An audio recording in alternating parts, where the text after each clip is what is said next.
I want to start today with a few questions. You don't have to answer out loud. You can answer in your heart. But who here would welcome less stress in their life? Who here would like to live longer? Who here would like to have less aches and pains?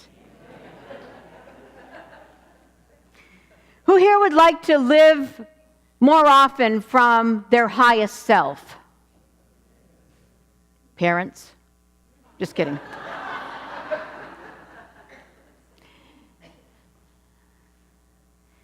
The Buddha said, "What is the one thing which when you possess, you have all other virtues?"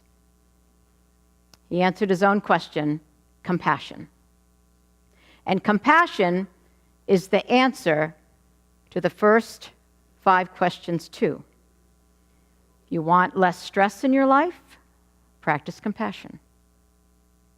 It's the science of compassion. In fact, if I asked you to reflect on sometimes, even over the last few months, that you felt really good about yourself, my hunch is that 9 times out of 10, it's when you have done something for someone else. And think about the people you admire. They're not people who are merciless or stingy, are they? And why is this? Because we are hardwired to connect and to care. We're hardwired. Compassion is the recognition of another's suffering and the desire to alleviate that suffering. Now, sometimes there's confusion around compassion or even a reaction to it, as if someone were a softie for being compassionate. Think of just giving in to something, but that's not what compassion means at all. Compassion is being in a position or a state of mind that understands the other person's situation, not from your own perspective, but from theirs. I don't know if you know this, but just down the road at Stanford University, there's the Center for Compassion and Altruism. Did you know that? And they have a course on compassion cultivating training. In fact, the director of that center, James Doty, is a neurosurgeon. And I heard him interviewed on the radio show On Being by Krista Tippett. And he was talking about the science of compassion. Now, this is a guy who, opens up brains for a living. And he talked about watching the brain and his sacred responsibility. And he contends, and he's known from his research, that to flourish and to thrive, one must be compassionate. And they can prove that being compassionate decreases stress, increases longevity, it decreases inflammation, which leads to aches and pains and many other things. Being compassionate, James Doty says, the neurosurgeon, is what we were fundamentally designed for. And here's what I feel like we're discovering, that the more we unlayer about the brain, the more we understand about the brain and how it works, we're discovering scientific evidence for spiritual truths. Spiritual truths aren't these ethereal, lofty things. The spiritual truths and invitations to be whole actually are things that make us better people and things that we were hardwired for. Are you with me so far? In fact, the Dalai Lama and Archbishop Tutu, and if you're visiting with us, we've been working on this Book of Joy all fall, they talk so much about the centrality of compassion in the spiritual life that the book almost got entitled Book of Compassion instead of Book of Joy. In Tibetan society, compassion is the highest spiritual value. And for the Dalai Lama, as we know, you've heard him, his religion is kindness. His religion is compassion. And it's central to the Christian tradition as well. Certainly, the exaltation of love is at the heart of our tradition. But if you think about love and service, love and forgiveness, love and inclusion, at the heart of all that is compassion. And Jesus modeled it by his life.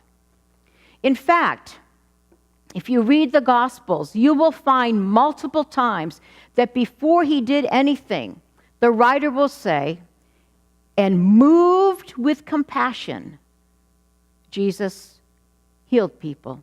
Jesus fed people. Jesus reached out and touched someone.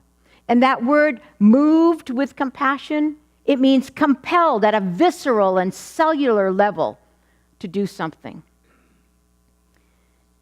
I want you for a moment to look at this Jesus, this first century Jewish teacher, not as a divine figure.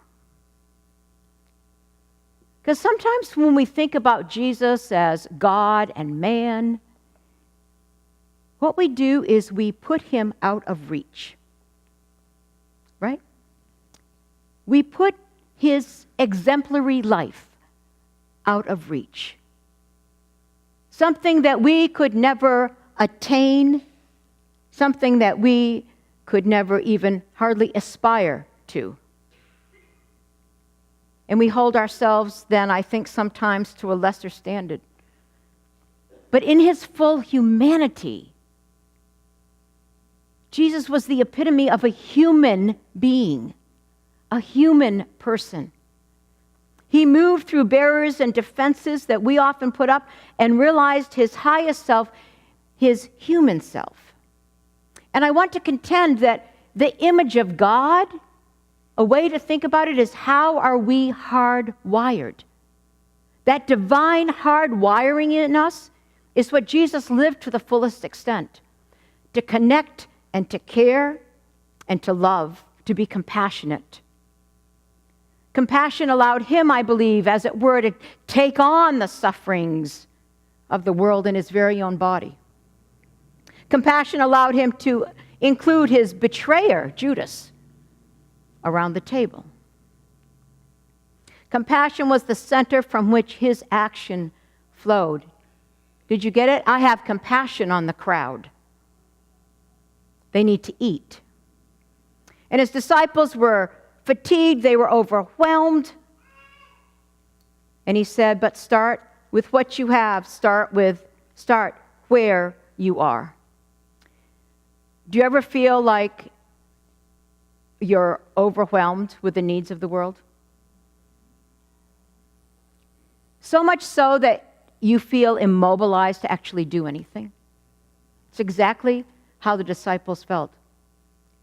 But Jesus didn't say, never mind, it's too much. Don't worry about it. He said, start with what you have. What food do we have? Start there. We were never released from starting. In fact, there's a famous rabbi saying is that you are not responsible to fix the whole world, but neither are you released from trying to do so. We are not released because the problem is overwhelming. Start where you are. Some of you did that this week. One of the great joys of the week was working in my office and from time to time seeing people lug in those big bags full of groceries for Thanksgiving. That's a starting, right? Start where you are. The next level is to ask, what's so wrong with our system that so many people need bags full of groceries? That's the place where you say, yup, or amen, or something. Help me out here. Help me out a little bit. There we go. Now, okay, get wound up. We have to work at cultivating compassion through meditation, through mindfulness, through prayer, through practice. And I want to say this as lovingly and openly as I can. I think we have to work extra hard in Silicon Valley. Because there are a lot of forces against us. We live in a very self-centered society. True? We live in a very distracted culture. A busy, stressed out, and distracted culture. Now hear this. A wandering mind is a less caring mind. I'll say it again. A wandering mind, in case your mind wandered while I was saying it, a wandering mind is a less caring mind. A busy life is an often less compassionate life. All the studies that they do will show that what is one major thing that keeps people from being compassionate? They did all these studies on a Good Samaritan thing. Time. People were in a hurry. They didn't stop. I know I've told you the story about when I was young in New York, driving by and seeing somebody on a kind of a country road stopped and had a flat tire, and I was late to church. So as we drove by, I said to my friend, I could stop and help, but we're going to be late for church. It happened to be that the person with the flat tire was the guest speaker that day at the church.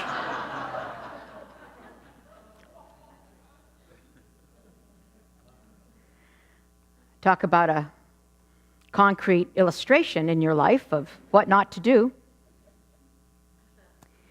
You know, we have a pandemic of individualism. The exalted I. Dalai Lama and Archbishop Tutu would say, we suffer because we think me, me, me. And thinking me, me, me creates fear, it creates insecurity, and it creates distrust. Think of those three words for a minute: fear, insecurity, and distrust. I just described a lot of what's going on in our nation. That thinking of me, me, me. This individualism in the American psyche is deep. And does it have some gifts? Yes. However, our individualism is some of what has led us to the state that we are in today. We have to work at cultivating compassion, of connecting with others. But in this recognition, we need self-compassion. We have to start there. As Jesus said, love others as you love yourself. Be compassionate as you learn to be compassionate with yourself. Self-compassion. When we are not self-compassionate, we are judgmental of others.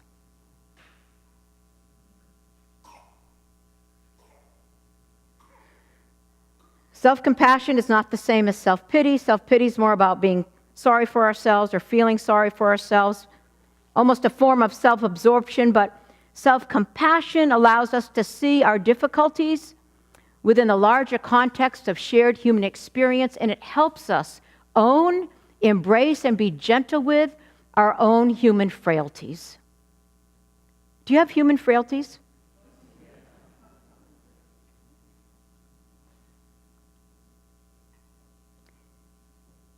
Here's the other thing. In our culture of self-centeredness, this culture of I, do you know what it leads to? Or a dramatic side effect, at least, is self-loathing. It might seem counterintuitive that if we have a lot of focus on ourselves, that we would love ourselves. Actually, it's the opposite. This man named Jinpa, who is a scholar and a Buddhist monk in his own right, and those of you that have read the book, you'll hear him quoted many times in the Book of Joy. He's the Dalai Lama's interpreter and has been for many, many years, decades even. It's what he gave his life to. So he's up and close and personal to the Dalai Lama all these years. And Jinpa in the book talks about his struggle to help the Dalai Lama in this conference. Somebody used the word self-loathing, and Jinpa translated it for the Dalai Lama. And the Dalai Lama stopped him and asked him 3 or 4 times what on earth he meant, that he must be using the wrong word. So Jinpa tried a different way of saying it, self-hatred. And the Dalai Lama said, that cannot be, because the self cannot hate the self.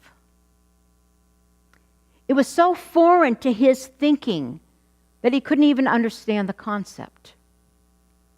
And yet it's very familiar to our thinking. It is an epidemic in our society. It's some of the source of anxiety, some of the source of depression, along with chemical things in the brain, of course. But it is these things, these forces in our society that we have to be so intentional about cultivating compassion in our lives, cultivating true connection, stepping aside, stepping out of, for a moment, the culture of me, me, me, the culture of selfies, of self-promotion.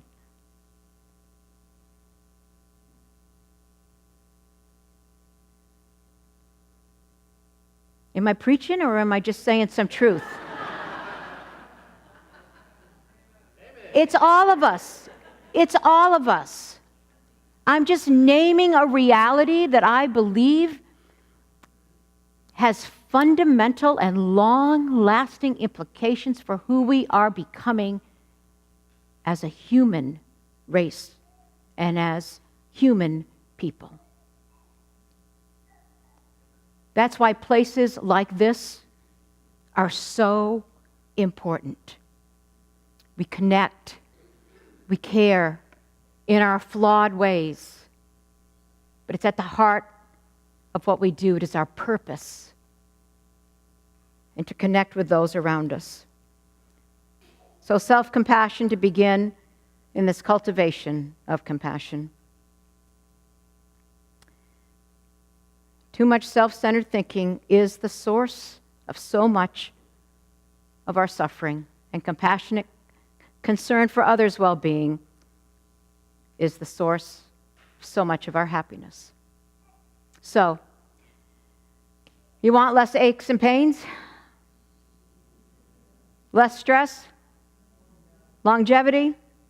More joy? Well, we are most joyful when we focus on others and not on ourselves. And in short, when we bring joy to others, it's the fastest way to experience joy ourselves. And what a better week than Thanksgiving week to start doing that. Amen.